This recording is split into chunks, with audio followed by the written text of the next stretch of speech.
Today was a truly beautiful day. I was blessed to capture and be a part of Sophia Myers' life celebration. It was truly a spectacular event. You would think that celebrating the life of someone would be very depressing, and I did tear up and it was very emotional at parts, but it was also very fun and very well put together and brought a community together to celebrate the life of such a beautiful young child. If you ask me, what's downright depressing about the situation is the fact that so little is known about DIPG and it affects so many families globally each year. Angel and Josh portrayed her to be such a spontaneous, full of life, funny young child, and it's just a shame, it really is, that DIPG affects so many families around the world each year and so little is known about it. I hope you guys enjoy this compilation I put together from the event and take the time to spread awareness and learn more about DIPG. I know my love for Sophia, the moment that I saw her in her condition that she was in, got me to where I am today with creating videos and doing what I can to change the world.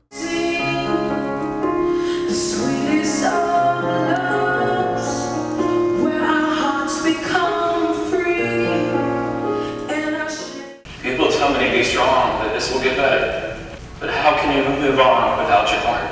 I love you so much, Sophia. Since the first day, you were everything to me, and you still are. This is a poem I have found. I can only be grateful when I realized that I'd rather have known you for a moment than never at all. I'd rather endure this inexplicable pain of outliving you than have never have seen your face or spoken your name. I'd rather be yours and you be mine, regardless. Regardless of the sorrow, the sleepless nights, the years that I will walk this earth and carry you in my heart. I had Sophia for almost 8 years and she always meant the world to me. I think she gave me more than I gave her, you know. She was so easygoing. I have so many stories, I can't think of one. She never really gave me a hard time. I probably let her get away with too much, but she was such a sweet kid. Remember last Christmas, we went to California. We were out there for almost 2 weeks. We did everything. You know, I took her everywhere. Spent a fortune, you know, because she was my baby and I'd do whatever it took. We went to Disneyland and Universal, to Hollywood, and saw the most inappropriate stuff by accident. We did all of this stuff, you know. And at the end of the trip, I asked her, I said, you know, what was your favorite part? I kept thinking she'd say Disneyland. Something that costs a lot of money, you know, that every kid would say. Sophia told me, we're just walking on the beach with you, Dad, you know, going to the tide pools, walking around town. You know, it wasn't anything money could buy. Sophia never asked for much, you know, I didn't have a whole lot. But she was always happy. We'd always go to the parks, the front beach. I was caught multiple times having her out too late at night at the front beach by people who made no angel, you know, I should now. I should have been asleep for school. You know, I loved her. I'm glad I did it now. Sophia was just a great kid. You know, she loved her mom, and she loved me. She always tried to protect us. You know, I love my Sophia. She had a hard 8 months, but even till the end, she always thought about me and Mom. She was just the sweetest girl. I want to honor you, but it's hard. I just want you to know that you're the best daughter anybody could ever have. And I'm so proud of you, and I'm sorry that you hurt so much that last 8 months. 8 months. I know I shouldn't feel responsible, but I do. I just love you this much.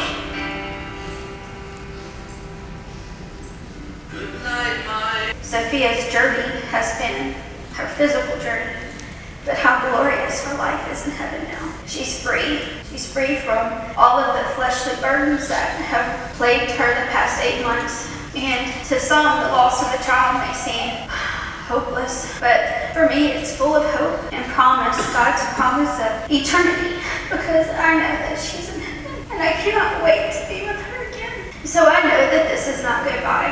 It's just see you later. Today and every day, I ask that you remember and celebrate Sophia's life.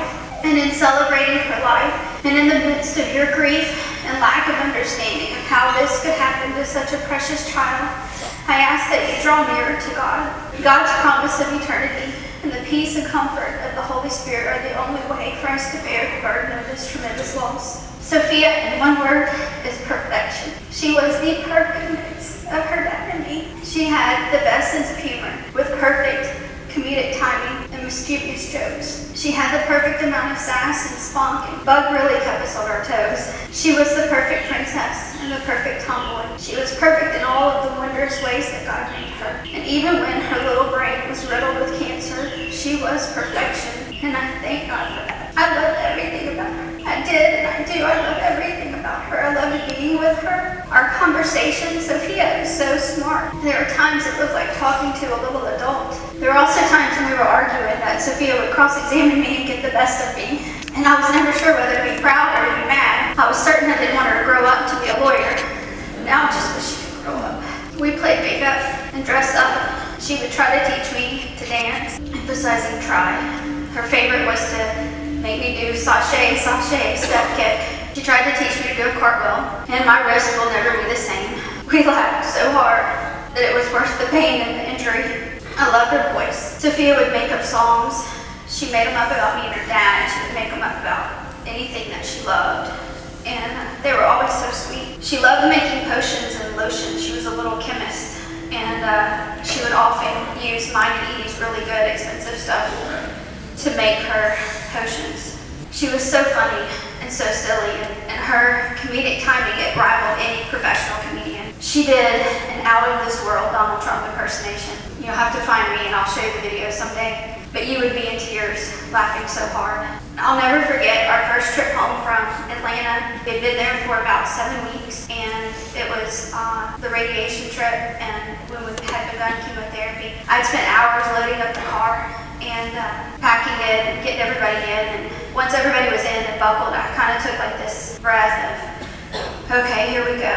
And my heart was just so full of fear and sadness. But I heard this voice from the backseat, and she said, "Ladies and gentlemen, please keep your legs and arms in the car at all times. We have a medium driver." No, and we have a maniac driver. Joe didn't know what to do. Broke the tension.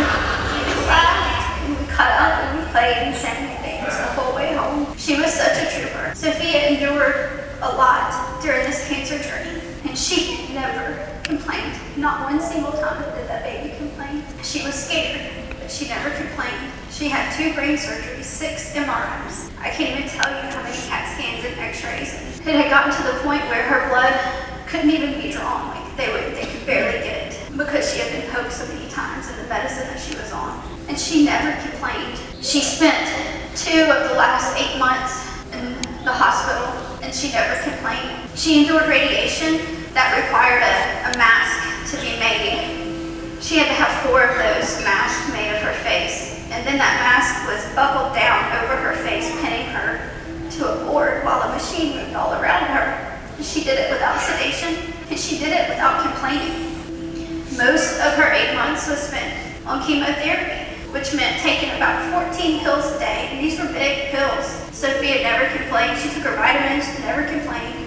She worked hard through physical therapy and occupational therapy and even speech therapy, and she never complained. Her body grew and stretched. The deep stretch marks that you know had to hurt and itch, and she never complained. And my fiercely independent and modest little girl lost all of her dignity and required us to take care of even her most personal needs, and that baby never complained. The closest that she ever came to complaining was she told me one day, "Mommy, my life is so hard." Loved watching Sophia dance, and I loved visiting with the other moms at Donna's, and it just felt like community there. We both enjoyed it. She never wore what she was supposed to wear to dance, and I don't know how Donna let her get away with it, but somehow, some way, Donna let God be God. And I remember the first time Sophia came home from dance class and showed us the Oreo. Josh and I weren't sure that, we just weren't sure about it. But it was so much fun to watch her. She's so talented. She lit up the stage, and I know like every mom thinks that their kid is the best, or you know, Sophia was the best. Yeah, she just shined. She just shined. She was so excited to take hip-hop class, Janelle. She just was excited about dance this year. She was going to be in 6 dances, and she bragged and told everybody in Atlanta. We never told her that dance recital had passed. We talked about her costumes, and she and I, we would fuss over her hair and her makeup, and I miss it.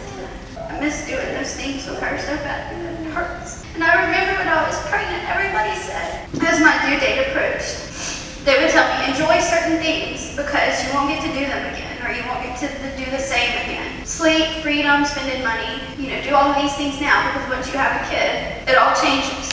Now here I am, 8 years later, and I just long for her to keep me busy, to occupy my time and my life and my mind and my heart. I don't anything without her. And now everything is done in her absence. It is breathtakingly painful to go on in this world without her. Every step that I take is reluctant. It's a reluctant movement in my life that's drawn out of necessity and sheer survival, because my heart doesn't want to do a single thing without her. One of the hardest things to deal with is how life just goes on. No matter how our world came crashing down on February 22nd, Easter still came, school ended, summer came, summer camps, birthday parties, back to school shopping, the first day of second grade, all of those things came, and we were just stagnant, stuck on February 22nd. We've been through 4 seasons. We finished winter, spring, summer, and fall, and all of these things went on as we just treaded water to keep her alive. And now the world just goes on without her. Everyone will get their Halloween costumes and candy and make their Thanksgiving feast. They'll anticipate their elves coming and Santa. It all will keep going without her, and she was our whole world. And the world goes on. And as I was thinking about the holidays, I thought about Sophia's first Christmas ornament. And it has this little drawer in it. We got it from Salamagundi. And in this drawer, I put a picture of Sophia for every year of her life. In the first year, I just wrote her name and the date. But each year after, I left her a note. And since the intent was to give it to her when she grew up, and she would have a lifetime or a childhood of love notes from me, and I have no other way to give them to her, I'll read them to her now. So for her second Christmas alive, just said, I love you so much. Thank you for all the joy you have brought to me and your dad. This is her 3rd Christmas. Actually, this was her 3rd Christmas. And I said, Mommy and Daddy love you more than you could ever imagine. And I hope you always know how much you are loved. And Sophia's 4th Christmas, we told her you're the light of our lives. You're so loved and adored and treasured. Baby bug, we love you so much. You've really grown this year. I'm very proud of the young girl you've grown into. With all our hearts, we love you, Mommy and Daddy. You are the light of our lives. We love and adore you. Always, always know that your mom and dad love you more than anything. God bless you, my sweet girl. This was 2015. There are not enough words to tell you how much you are loved. I simply adore you. This has been such a wonderful adventure. I can't wait to watch you learn every day. You are an amazing daughter. Love you, Mommy and Daddy. This was her last Christmas. She was 7. And I wrote, Sophia, this has been a tough year. But I hope you always know how much your dad and I love you. And understand that we are always, always family. You are our whole world. And I pray every day that God blesses you. Love your mom and dad. If you ask me who I am as a person, I would tell you I'm a mommy. I wanted to be a mommy since I was Sophia's age. And I dreamed of having a house full of little girls. And God gave me one. And she was amazing. And everything that I ever dreamed of. I can't let this moment pass without talking about that baby's wild hair. It was a source of many conversations. Some frustration. It was so beautiful. It is so beautiful. And when you looked at it closely, it looked like there was little golden strands just spun throughout it. But she didn't like her hair curly and she wanted it flat ironed every day. And if I couldn't flat iron it, we'd smooth it down the best we could. She loved putting hair chalk in her hair and she'd use lipstick in a pinch. But I admired how independent she was, knowing exactly what she liked and wanted. Her style was fierce and brave and all of her own. She knew that animal print was a neutral and she proved it every chance she got. And as much as I wanted her to wear big bows in her hair, she thought they looked better in the Bass Pro Shop fish tank. She was wild.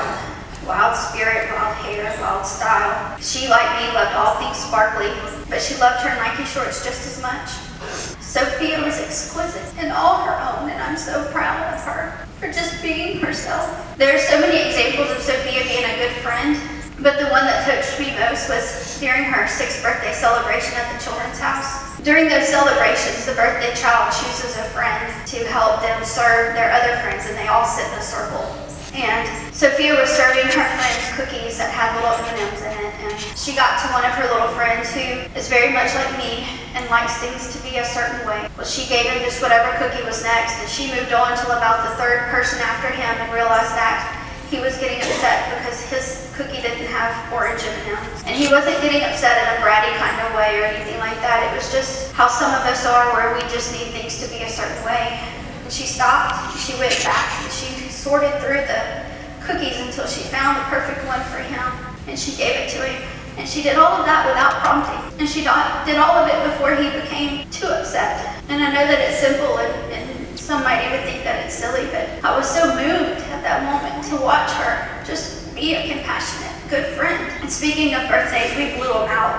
And I always questioned afterwards, like, did too much, we shouldn't do this much, we shouldn't have gone overboard. I never could have known we were packing a lifetime of birthdays into 7 years. Everywhere I go, I see Bug. I see her in the things we used to do together, things I know she would love at stores. I see her everywhere. Thank you, Father, for the blessing of Sophia, for the beautiful life that she has lived, for the love that she has shared, for the joy that she has brought us, for the lessons that she has taught, for the change that Sophia has made in this world, and for the glory that she has brought to you, Father. And I thank you for the blessing of being her mom. It has been the greatest joy of my life. See you later, baby Bug. Mommy loves you. I'm so proud God gave you to me for these past 8 years, almost 8 years. Every second with you as my child has been a privilege. God blessed me beyond measure when he gave me you. Bug, I love you to the moon and back, and to the moon and back, and to the moon and back, and all the way to heaven. I love you so much.